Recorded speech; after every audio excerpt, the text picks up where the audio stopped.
Hello, art students. So, you've got your first choice project at home.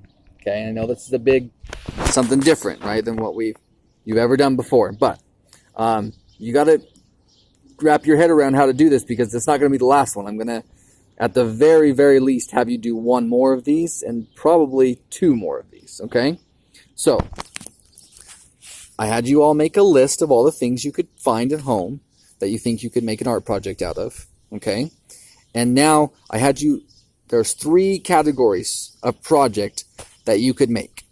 So the first one is doing a painting or drawing with a non-traditional media, is the technical term for it.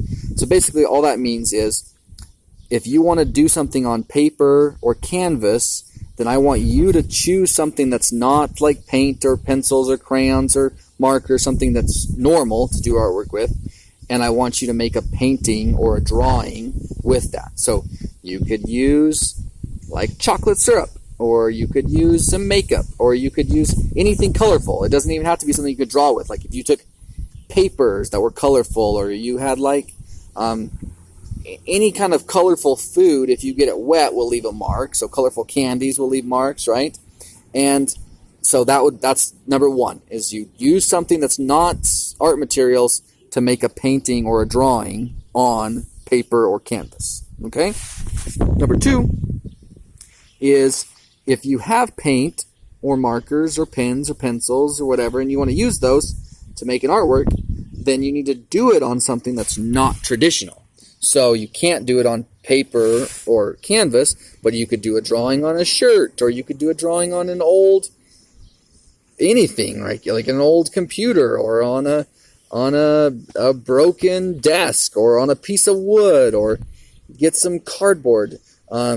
If you do something like cardboard, I do want you to push past just like, I got a piece of cardboard and I drew a picture on it, right? Like, why is that on cardboard? Make it interesting that you use that. But really, any kind of surface that's somewhat flat, you could do a painting or drawing on. Okay? Third option is make a sculpture out of found objects. So if you've got a bunch of stuff that you or your parents are willing to let you take apart or break or glue together, then you could make a sculpture out of that. That's actually a big part of the art world. It's called found object sculpture. If we had stayed in school, we probably would have done a found art sculpture project. A lot of you in past years maybe did one where you made masks out of old electronic parts, right? But really, you can make anything out of anything. Right? And I've seen sculptures of like Batman made out of Barbie pieces, right? You could do anything where you take stuff and you combine it together. And it doesn't have to be permanent either. I don't care if it's permanent. You could make it, take pictures of it, and then take it apart and put it all back where you got it from, right? Somebody sent me some pictures of stuff they were doing with fruits and vegetables, and I encouraged that person to go a little bit farther with it, but that's a good idea, right? You take fruits and vegetables, they're colorful, and then you make something out of them that will visually look cool. That would be awesome. A great way to use your creativity, right? But this is like 2 weeks of your work. You had 1 week to think about it and do your proposal, and now you have this week to do it. So I want you to put some time into it, actually make a project, do something that's interesting and involved. That's one of those 3 methods that I mentioned. Okay?